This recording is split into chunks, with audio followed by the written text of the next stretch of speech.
এই সরকারের ভিতরে সরকার আছে যারা সরকার পরিবর্তন করার জন্য ব্যাপক ভূমিকা রাখে এবং যাদের অনেক প্রতিনিধি এই সরকারে রয়েছে।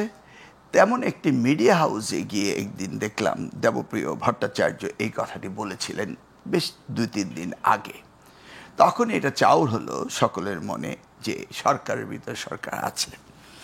ওয়েল, আমি যদি আজকে জনগণকে জিজ্ঞেস করি কি অবস্থা, কেমন আছেন, তারা বলবে যে আগে ছিলাম এক পেশি প্রেসারে, এখন আছে চতুর্দিকের প্রেসারে।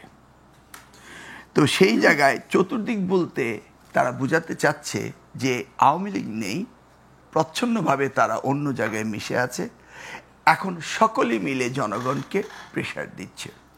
তো এই প্রেসারের মাঝে ভিতরে সরকারের ভিতরে সরকার নিশ্চয়ই আছে। তা না হলে ডক্টর ইউনূস সাহেব কেন তিনি সব কথা খোলামেলা বলতে পারছেন না? কেন তার নির্দেশাবলী নিয়ে কাজ হচ্ছে না?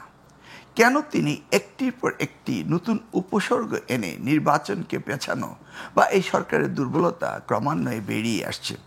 ধরুন, আগে ছিল অল্প সংস্কার, মোটামুটি সংস্কার, আর বেশি সংস্কার হলে নির্বাচন দেব ডিসেম্বর, ফেব্রুয়ারি কিংবা জুন। এখন উনি তো বলছেন গভীরতম সংস্কার। এই যে গভীরতম সংস্কার, এই কথাটি আবার আমাদেরকে একটু চিন্তায় ফেলে দেয়।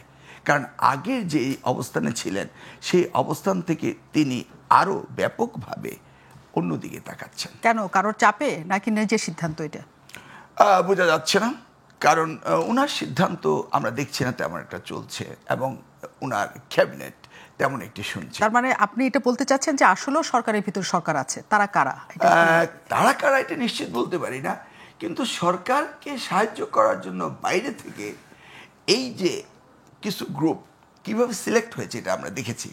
সেই গ্রুপ অফ সিলেকশন মেজরিটি একটি জায়গা থেকে আসছে, তাদের ভিতরে তো অন্য চিন্তাভাবনা রয়েছে। তারা কারা? তারা কারা? দেখুন, প্রথম আলো কি বলছে গত সপ্তাহে, এগুলি ক্রমান্বয়ে আমাদের কাছে আস্তে আস্তে ধোঁয়াশা কেটে ক্লিয়ার হয়ে যাচ্ছে। আর একটু সময় দিন, আর একটু পাওয়া যাবে। ধরুন, এখন যেই জায়গাটি এসে আমরা চিন্তিত হয়েছি, তিনি নির্বাচনের ডেটটি সঠিকভাবে ডিক্লেয়ার দিতে পারছেন না। ভাবছি 5ই আগস্ট তিনি দেবেন, কারণ মোটামুটি সংস্কার হয়েছে। বা আমি বলবো যে এই 6 মাসে যে সংস্কার হয়েছে এটা মনে হয় বিশ্বে দ্রুততম কোনো সংস্কার একটি দেশের জন্য, একটি রাষ্ট্রের জন্য হয়েছে, যে রাষ্ট্রটি 53 বছর আগে সৃষ্টি হয়েছিল। তো এত দ্রুততম সংস্কার হওয়ার পরও সব বিষয়েই একটি যৌক্তিক জায়গায়, অর্থাৎ বাংলাদেশ জাতীয়তাবাদী দল সকলের সাথে ঐক্যমত্য প্রকাশ করার পরও আমরা দেখছি বিভিন্ন কারণে ওয়াক আউট করতে হচ্ছে।